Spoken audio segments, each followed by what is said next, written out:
د هاشم لوګري د نوم په اورېدلو سره به ستاسې ټولو ذهن ته د خنداوې د مسخرې د ټوکې ټکالې د بد رد ویل او کنځاوې درځي. خو آیا تاسې د ده له شخصي ژوند څخه خبر یاستئ؟ هاشم لوګری د ژوند دومره تریخ او دردونکی داستان لري چې په اورېدلو سره به ستاسې ټولو له سترګو څخه اوښکې وبهیږي. د ده وراره وایي کله چې هاشم لوګری 30 کلن و نو د 70 کسانو مشري پر غاړه درلودله او یو جهادي قمندان و. د خپلې کورنۍ، د خپلې سیمې او د خپل ټولنې یو مخور کس و. ټولو خلکو ورته احترام درلودو، درناوی یې کوه او د خپلې کورنۍ یو داسې کس و چې په هره ښه او بده کې حاضر و، سرلاری و او ټولو یې درناوی کوه. دی په یوې نجلۍ باندې هم مین و. هغه نجلۍ بیا بل انسان ته ورکړه چې د هغې ژوند هم له ډېرو ناراحتیو سره مخ شو. خو دی چې کله 30 کلن و د دوی کورنۍ له یوې بدۍ سره مخ شوه، له یوې دښمنۍ سره مخ شوه.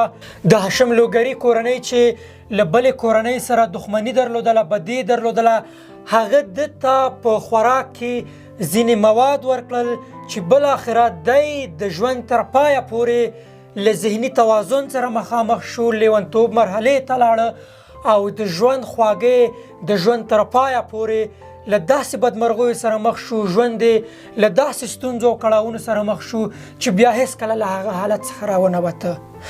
دا شوه د بدۍ د دښمنۍ انجامه.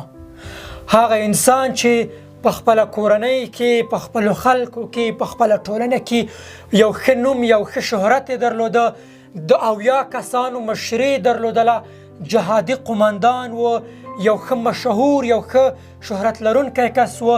د بدۍ او دښمنۍ له امله دغه حال ته ورسېده چې نن د 70 کلونو په عمر سره، یعنې دغه کوم عمر چې له 30 کلنۍ نه تر 70 کلنۍ پورې تیر کړی دی، په بدبختۍ، په ناراحتۍ، د خلکو په بد رد ویلو، خلکو په ریشخند وهلو سره تیر کړی دی او دا دی تر ننه پورې کړېږي، ځورېږي او ژوند یې له ناراحتیو څخه ډک دی.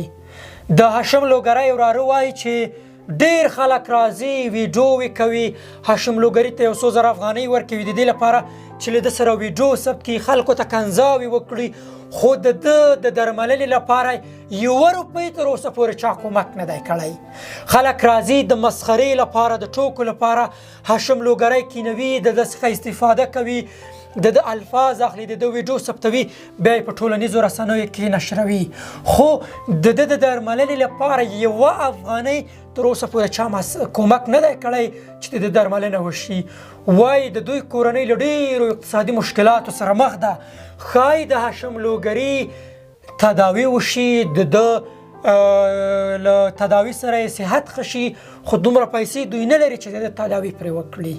زه افسوس کوم په هغو خلکو باندې، په هغو ځوانانو باندې چې دغه ملنګ، دغه بیچاره او دغه فقیر انسان ته ورځي، د 100 پیسو په مقابل کې ترې ویډیوګانې کوي، بد رد پې وایي، د خلکو شخصیت ته پې زیان رسوي او په ډېرې خوشحالۍ سره هغوی بیا دغه ویډیوګانې په خپلو فیسبوکونو، ټیک ټاک او یوټیوب کې نشروي. افسوس دی په هغو ځوانانو باندې، په هغه خلکو باندې چې دغسې بې وجدانه کار کوي. که چېرته وس لرئ، که چېرته یې توان لرئ، نو د دغه فقیر انسان لاسنیوی وکړئ، ځکه د ژوند 40 کلونه تقریبا ده په ډېرې ناخوالو کې تیر کړي دي، د خلکو خبرې یې اورېدلې دي. د دغه فقیر انسان ازار مه اخلئ. د پیسو لپاره له دې څخه ویډیو مه کوئ، په ده باندې بد رد مه وایئ، خلک پرې مه سپکوئ.